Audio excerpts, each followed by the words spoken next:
Bukan harinya, nama harinya 4 yang ada di dalam yang dihitung, tetapi jumlah jamnya yang 24 itu mulai dari hari Kamis sore sampai hari Minggu sore.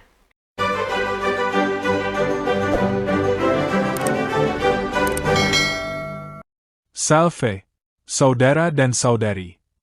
Semoga hari ini berkat Tuhan berlimpah atas diri dan keluarga Anda.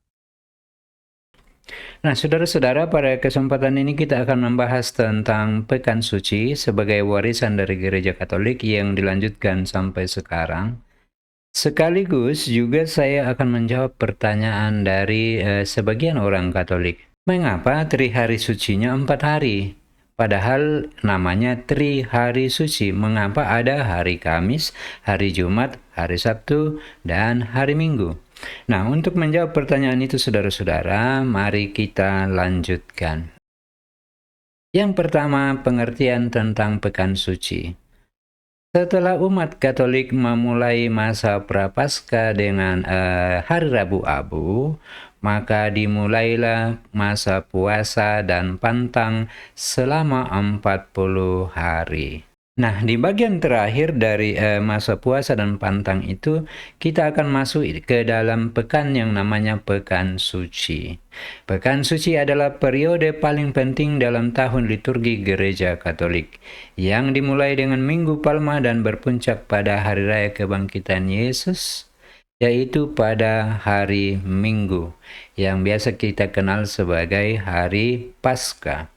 Dalam Pekan Suci, umat Katolik memperingati misteri, wafat, dan kebangkitan Tuhan Yesus Kristus. Mari kita lanjutkan. Poin yang kedua, hari-hari yang termasuk di dalam Pekan Suci. Yang pertama, hari Minggu. Pada hari Minggu ini kita memperingati Yesus masuk ke kota Yerusalem sebagai Raja Damai. Saya ulang saudara-saudara, sebagai Raja Damai. Sayangnya saudara-saudara, tidak semua umat yang hadir pada waktu itu mengenali Yesus sebagai Raja Damai. Sebagian di antara mereka justru berharap bahwa Yesus masuk ke Yerusalem akan membawa misi sebagai Mesias pembebas secara duniawi, di mana mereka pada waktu itu berada di dalam kekuasaan Kekaisaran Romawi. Jadi sebenarnya mereka mengeluh-elukan Yesus pada waktu itu. Ada sebagian orang beranggapan bahwa ya inilah Raja kita datang yang akan membebaskan kita dari penindasan duniawi. Padahal misi Yesus datang ke Yerusalem adalah untuk menggenapi wahyu Allah dalam rangka penyelamatan manusia. Yesus harus disalib, wafat, dan kemudian bangkit dari antara orang mati untuk menebus dosa manusia dan untuk menyelamatkan manusia. Minggu Palma ditandai dengan perarakan daun palma.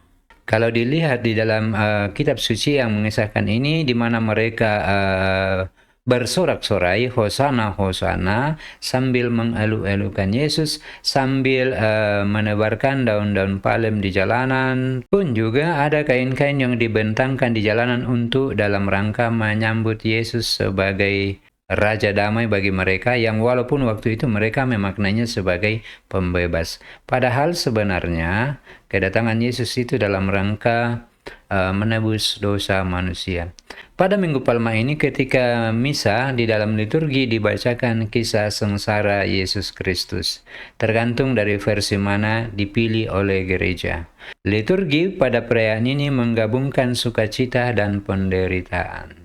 Di satu sisi, ketika Yesus baru saja memasuki Yerusalem, itu adalah sukacita, bersorak-sorailah mereka. Tetapi pada tahap selanjutnya akan masuk pada tahap penderitaan, yaitu kesengsaraan Yesus Kristus. Itulah sebabnya liturgi Minggu Palma ini menggabungkan antara sukacita dan penderitaan. Pada awal misa dinyanyikan lagu-lagu gembira dalam rangka mengeluh-elukan Yesus masuk ke Yerusalem. Lalu pada bagian berikutnya, pada bagian Sabda Tuhan, itu dibacakan kisah sengsara. Inilah bukti bahwa misa ini menggabungkan sukacita dan penderitaan. Hari yang kedua adalah Kamis Putih.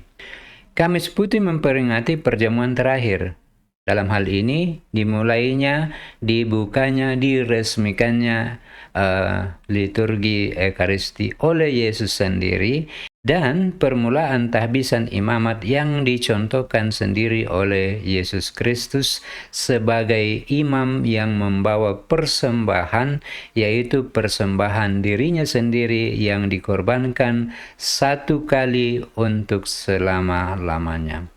Termasuk upacara pembasuhan kaki di sini, di mana Yesus mencontohkan siapa yang ingin menjadi yang terbesar, hendaklah dia menjadi pelayan bagi yang lain. Tabernakel dikosongkan dan sakramen Maha Kudus dipindahkan ke tempat penyimpanan sementara.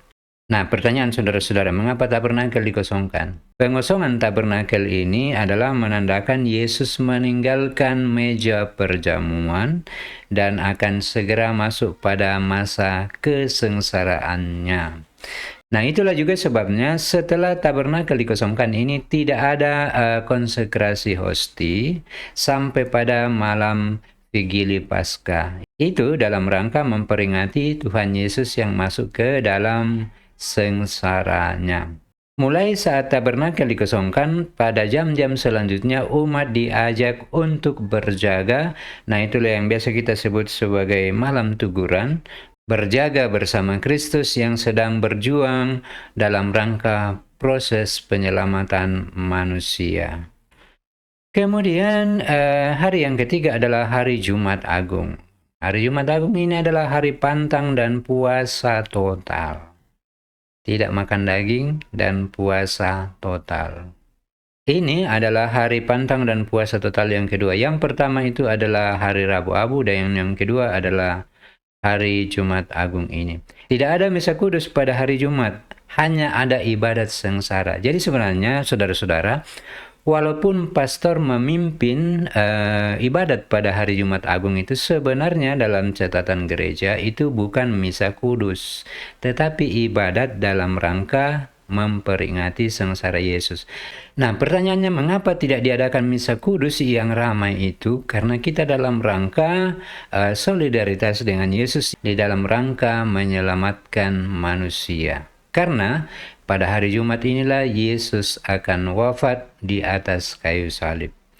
Poin yang ketiga, pembacaan Injil Yohanes tentang sengsara Yesus. Penghormatan kepada Yesus melalui penghormatan salib dan komuni dari hosti yang terkonsekrasi pada hari sebelumnya.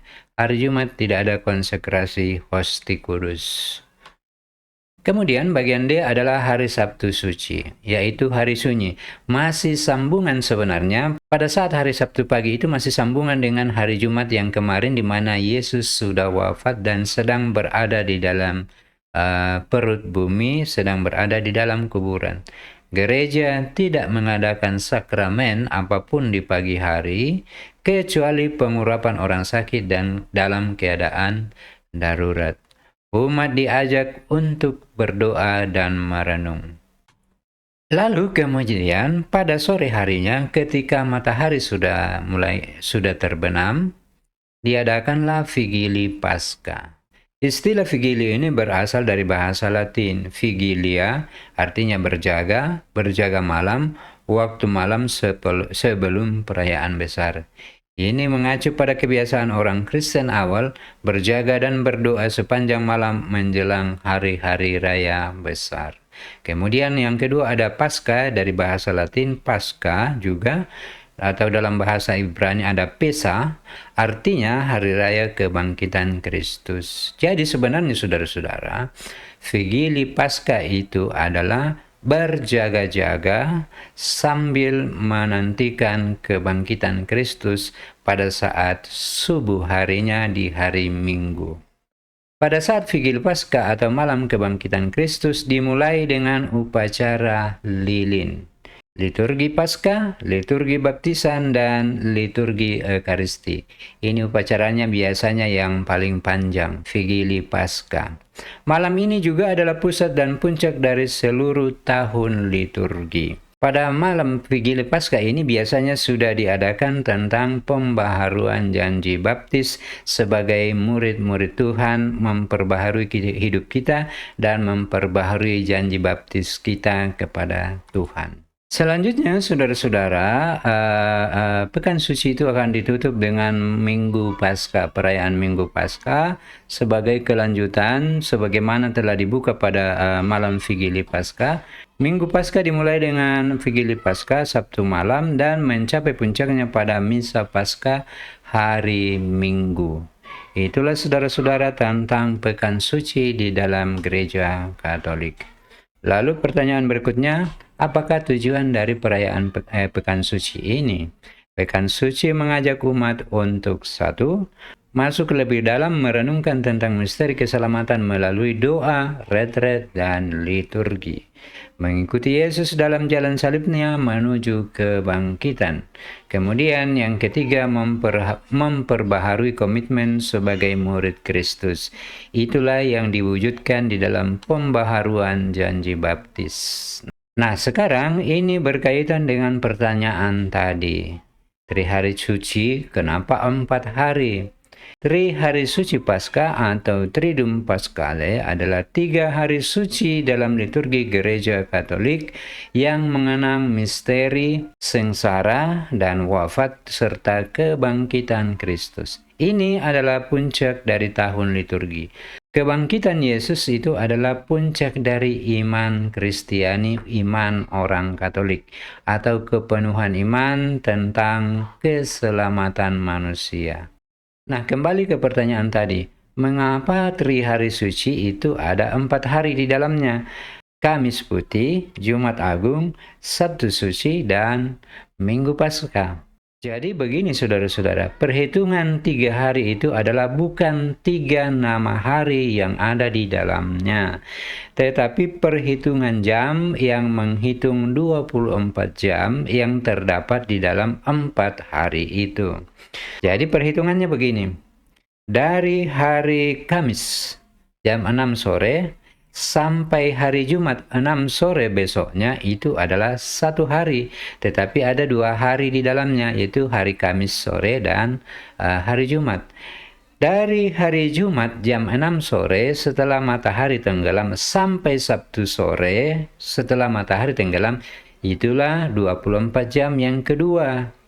Kemudian dari Sabtu sore jam 6 atau setelah matahari tenggelam sampai pada Minggu sore jam 6 setelah matahari terbenam, itulah yang masuk 24 jam yang ketiga. Jadi seperti itu saudara-saudara. Bukan harinya, nama harinya 4 yang ada di dalam yang dihitung, tetapi jumlah jamnya yang 24 itu mulai dari hari Kamis sore sampai hari Minggu sore. Nah, saudara-saudara, seperti biasanya kita akan melihat di sini sumber-sumber yang dapat Anda telusuri. Di sini ada buku misalnya Romawi atau PUMR dalam bahasa Indonesia. Ada juga buku The Liturgical Year. Kemudian ada surat apostolik Dis Domini, Paus Yohanes Paulus II. Dan seterusnya ke bawah di sini ada 11 yang dapat Anda buka-buka dan Anda telusuri sendiri sesuai dengan kebutuhan Anda. Apabila ada pertanyaan sehubungan dengan hal ini, saudara-saudara silakan ditulis di kolom komentar. Semoga video ini bermanfaat bagi Anda sebagai umat Katolik. Sampai jumpa di video berikutnya. Salam sehat dan semoga Tuhan Yesus memberkati kita semua. Amin.